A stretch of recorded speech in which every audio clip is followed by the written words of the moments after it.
ಯಾರೇನೇ ಮಟ್ಟ ಹಾಕ್ಲಿ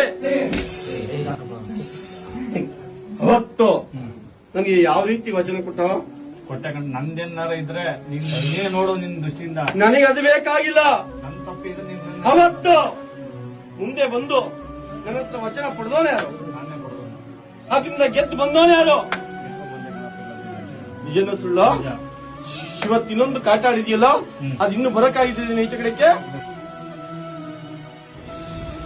ಈ ಫಲ ನಿನ್ ಗೂಡಿನ ಬಾಗಿಲಲ್ಲಿ 21 ಸತಿ ಎಡೆ ತೆಗ್ದು ನಿನ್ ಗೂಡಿನ ಬಾಗಿಲು ಬಡಿ ಬರುವತ್ತಿನಪ್ಪ. ನಾನು 5 ವಾರದಲ್ಲಿ ನಾನು ಬಿಡುಗಡೆ ಮಾಡ್ಕೊಡ್ತೀನಿ. ನಾನು ಬಂದು ಜೊತೆ ಹುಚ್ಚು ಬರುವತ್ತಿನಪ್ಪ. ನೀನ್ ಯಾರು ಏನೇ ಅನ್ಲಿ, ಯಾರು ಏನೇ ಬಿಡ್ಲಿ, ಯಾರು ಏನೇ ಮಟ್ಟ ಹಾಕ್ಲಿ, ನೀನ್ ಚಿಂತೆ ಮಾಡ್ಬೇಡ, ಧೈರ್ಯವಾಗಿರೋ. ಇವತ್ತು ತರಕ್ಕೆ ದಾರಿ ಇಲ್ದಲೆ ಇವತ್ತು ಗೂಡೊಳಗಡೆ ವಿಚಿತ್ರವಾಗಿ ಕುತ್ಕೊಂಡು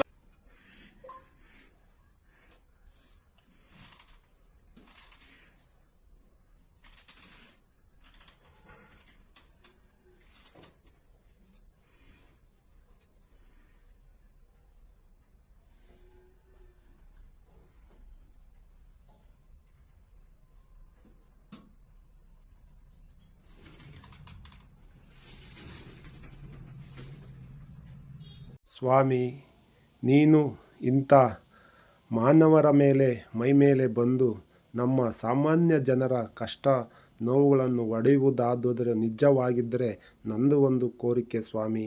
ನಮ್ಮ ದೇಶದಲ್ಲಿ ಎಷ್ಟೊಂದು ಒಂದು ನಿಮಿಷಕ್ಕೆ ಒಂದು ಗಂಟೆಗೆ ಎಷ್ಟೊಂದು ಜನರ ಹೆಣ್ಣು ಮಕ್ಕಳನ್ನು ಕಿಡ್ನಾಪ್ ಮಾಡಿ ಅವ್ರನ್ನ ಮಾನಭಂಗ ಮಾಡಿ ಅವ್ರ ಇಷ್ಟ ಬಂದಂಗೆ ಬಳಸ್ಕೊಂಡು ಹೆಂಗೆ ಕೃತ್ಯವಾಗಿ ಸಾಯಿಸ್ತಾ ಇದ್ದಾರೆ. ಅದಲ್ಲದೆ ಚಿಕ್ಕ ಮಕ್ಕಳು, 1 ವರ್ಷದ ಮಕ್ಕಳು, 2 ವರ್ಷದ ಮಕ್ಕಳು ಕೈ ಸಿಗ್ತಾರಲ್ಲ ನನ್ನ ಮಕ್ಕಳು ಕರ್ಕೊಂಡೋಗಿ ರೇಪ್ ಮಾಡಿ ಅತ್ಯಾಚಾರ ಮಾಡಿ ಇವತ್ತು ಕೋರ್ಟಿಗೆ ಮಣ್ಣೆ ಹಚ್ಚಿ ಇವರೆಲ್ಲ ತಪ್ಪಿಸ್ಕೊಂಡು ಅಡ್ಡಾಡ್ತಿದ್ದಾರೆ ಸ್ವಾಮಿ.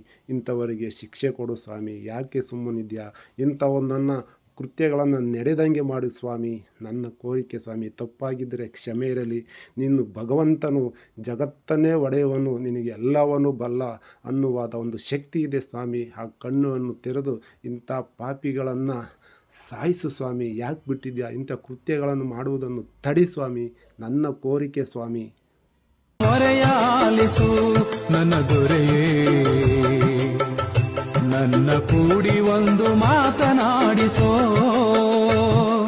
ಮಾತನಾಡೋ ಮಾದೇಶ್ವರ, ಮೌನವೇಕೋ ಕರುಣಾ. ಸ್ವಾಮಿ, ನೀನು ಜಗದೊಡೆಯ. ನೀನು ನರಮನ್ಸರ ಮೇಲೆ ಬರುವುದು ನನಗೆ ಇವತ್ತೇ ಗೊತ್ತಾಗಿದ್ದು. ನೀನು ಇರುವುದು ನರಮನ್ಸರ ಮೇಲೆ ಬಂದು ಕಷ್ಟ ಒಡೆಯುವುದಾದರೆ ನಮ್ಮ ದೇಶದಲ್ಲಿ, ನಮ್ಮ ರಾಜ್ಯದಲ್ಲಿ ಎಷ್ಟೊಂದು ಆಸ್ಪತ್ರೆಗಳಿದ್ದಾವೆ ಸ್ನೇಹಿತರೆ.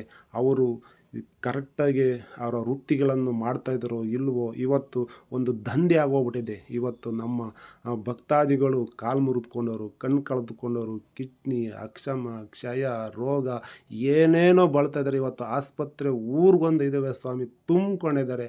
ಅವರ ಕಷ್ಟಗಳನ್ನು ಪರಿಗಣಿಸಿ ಅವ್ರನ್ನೆಲ್ಲ ಗುಣಮುಖರನ್ನು ಮಾಡು ಸ್ವಾಮಿ. ಅವರು ತಪ್ಪು ಏನೇ ಇರಲಿ ನಾನು ಕ್ಷಮೆ ಎಂದು ಕೇಳ್ಕೊತೀನಿ ಸ್ವಾಮಿ.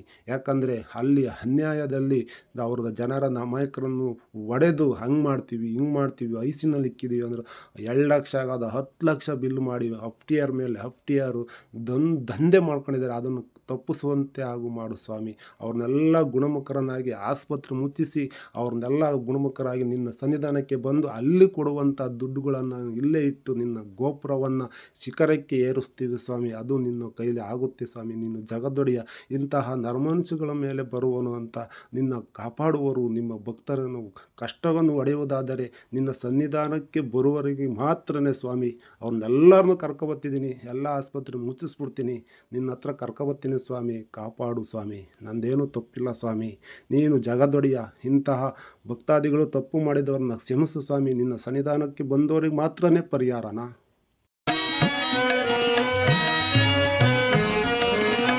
ಆ ಕಣ್ಣೋಟಕ್ಕೆ ಹರಿಗರಾಜರು ಶಿರಬಾಗುತ್ತಲಿ ಶರಣಾಗುವ ಸ್ವಾಮಿ. ನಂದೊಂದೊಂದು ಕೋರಿಕೆ, ನಿನ್ನ ಸನ್ನಿಧಾನದಲ್ಲಿ ನರಮನಸ್ಸರು ಆಡಿದಂಥ ಒಂದು ರೆಕಾರ್ಡುಗಳನ್ನು, ಭಕ್ತಿಗೀತೆಗಳನ್ನು ಹಾಕ್ಕೊಂಡು ನೀನು ಮೆರಿತಾ ಇದೆಯಾ ಸ್ವಾಮಿ. ಸ್ವಂತ ನಿನ್ನ ಬಾಯಿಂದ ಉಚ್ಚಾರಣೆಯಿಂದ ಒಂದು ಪದವಾದರೂ ಅಂದರೆ ಒಂದು ದೇವರ ಭಕ್ತಿ ಹಾಡನ್ನು ಭಕ್ತಿಯಿಂದ ಹಾಡಿ ಜನರನ್ನು ಮೈಮರೆಸು ಸ್ವಾಮಿ.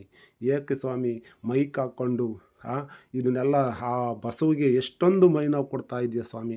ನೀನು ಜಗದೊಡೆಯ ರುದ್ರ ತಾಂಡವ, ನಿನ್ನ ಬಾಯಲ್ಲಿ ಒಂದು ಒಳ್ಳೆಯ ಸಂಗೀತ ಬರುವುದಿಲ್ಲವೇ? ನಿನ್ನ ಕಣ್ಣಿಗೆ ಲೋಕದಲ್ಲಿ ನಡೆಯುತ್ತಿರುವ ಅಧರ್ಮಗಳು, ಅನ್ಯಾಯಗಳು, ಅಲ್ಲಿ ನಡೆಯುತ್ತಿರುವ ಕ್ರೂರ ವಸ್ತುಗಳು, ನಿನ್ನ ಸನ್ನಿಧಾನಕ್ಕೆ ಬಂದು ಉಂಡಿಗೆ ಕೈ ಹಾಕೋರು, ಸರಕಳ್ತನ ಮಾಡೋರು, ನಿನ್ನ ವಿಗ್ರಹಗಳನ್ನೇ ಕತ್ಕೊಂಡು ಕಸಿದುಕೊಂಡು ಹೋಗುವವ್ರನ್ನೆಲ್ಲ ಬಿಟ್ಟಿದ್ದೆಲ್ಲ ಸ್ವಾಮಿ. ಇವ್ರನ್ನೆಲ್ಲ ಮುಕ್ತವನಾಗಿ ಮಾಡಿ ಒಂದು ಒಳ್ಳೆಯ ಪ್ರಪಂಚವನ್ನು ಮಾಡು ಸ್ವಾಮಿ. ನಾನು ಧನ್ಯನಾಗುತ್ತೇನೆ, ನಾನು ವೃತ್ತಿನಾಗುತ್ತೇನೆ. ಇದು ನನ್ನ ಕೋರಿಕೆ ಸ್ವಾಮಿ. ತಪ್ಪಿದ್ದರೆ ಕ್ಷಮೆ ಇರಲಿ ಸ್ವಾಮಿ.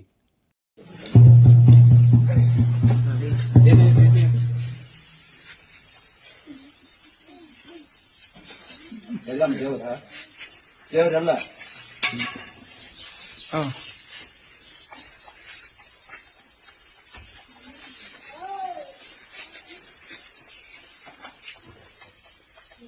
ಎಲ್ಲಿ ದೇವ್ರು?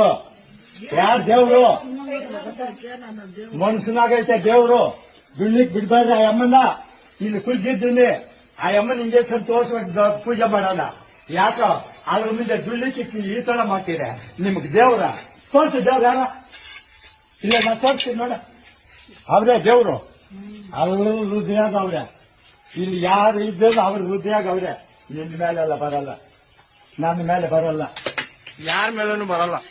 ದೇವ್ರೈತೆ, ದೇವ್ರೈತೆ. 50 ಪೈನ ಬಚ್ಚಲ್ಲ ಅದು ಕರೆಕ್ಟ್.